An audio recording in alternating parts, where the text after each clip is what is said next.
Halo, selamat pagi, salam sehat. Anak-anak Ibu, pembelajaran kita kali ini adalah materi kolaborasi antara PPKN dan IPS.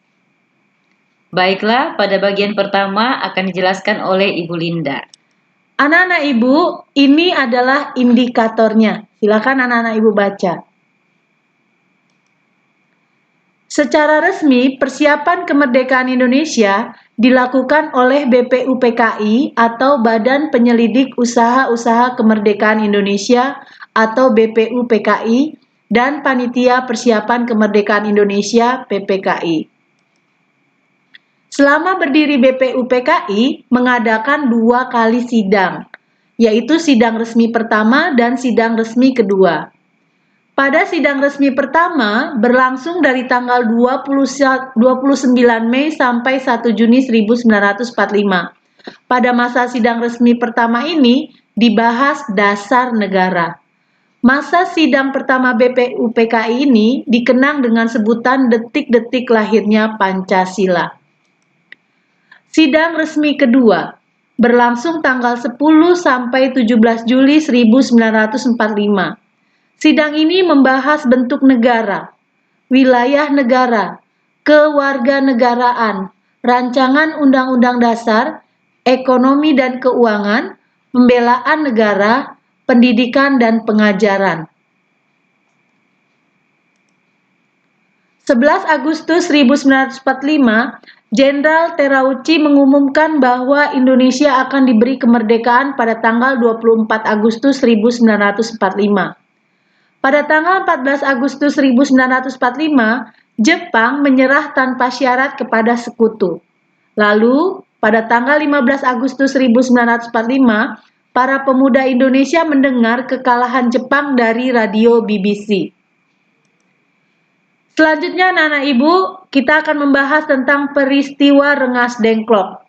Latar belakangnya adalah ada perbedaan antara golongan tua dengan golongan muda. Pendapat golongan tua dikatakan bahwa pelaksanaan proklamasi bekerja sama dengan pemerintah Jepang. Untuk apa? Untuk menghindari pertumpahan darah. Tetapi pendapat golongan muda, proklamasi dilaksanakan dengan kekuatan sendiri tanpa bantuan Jepang. Anak-anak Ibu, ini peta Rengas Dengklok. Perumusan teks proklamasi. Ini diadakan di rumah Laksamana Maeda dengan alasan karena Laksamana Maeda mendukung perjuangan bangsa Indonesia. Lalu alasan yang kedua, faktor keamanan. Penyusunan teks proklamasi disusun oleh Insinyur Soekarno, Muhammad Hatta, dan Ahmad Subarjo. Pelaksanaan proklamasi.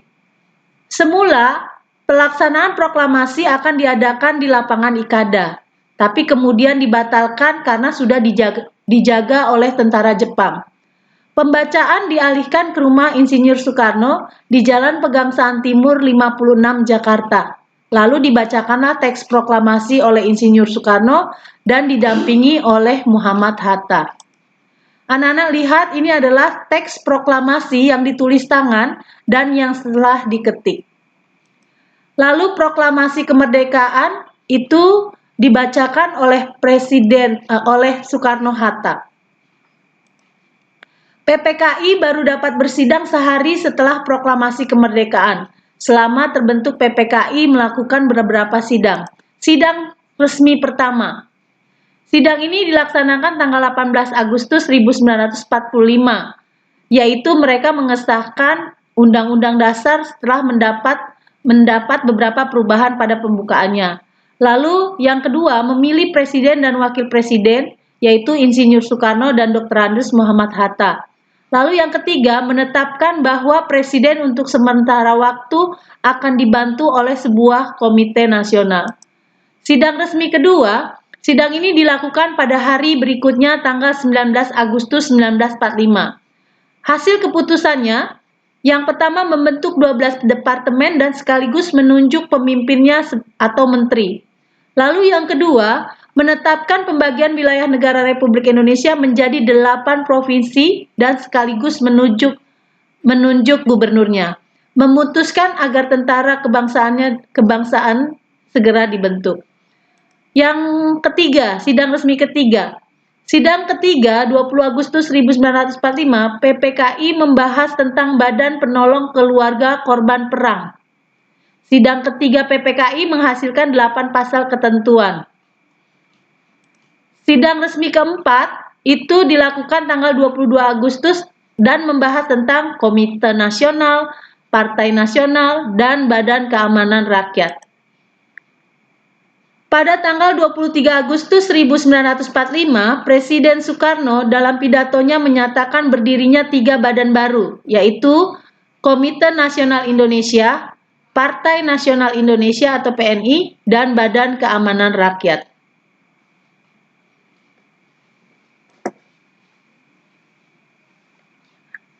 Demikianlah materi dari IPS, sekarang dari KWN. Baik, kita perhatikan kembali. Kedudukan Pancasila. Kedudukan Pancasila itu sebagai pandangan hidup bangsa, dasar negara, dan ideologi.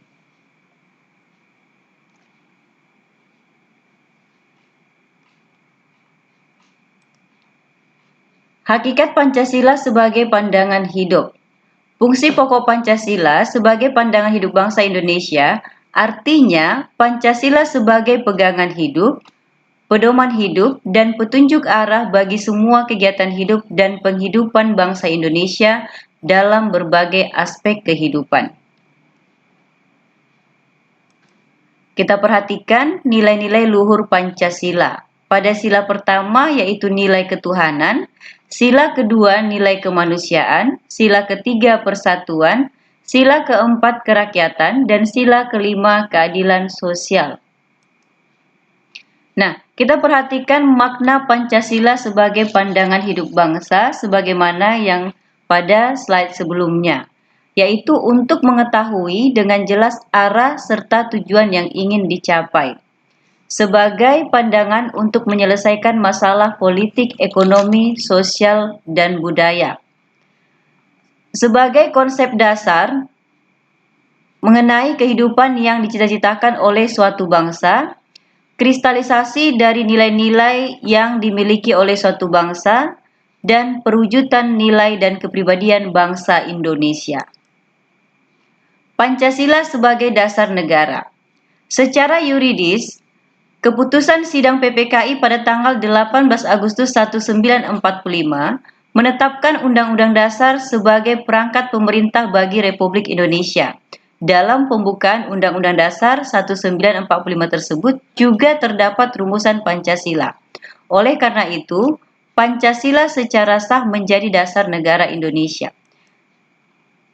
Pancasila sebagai ideologi.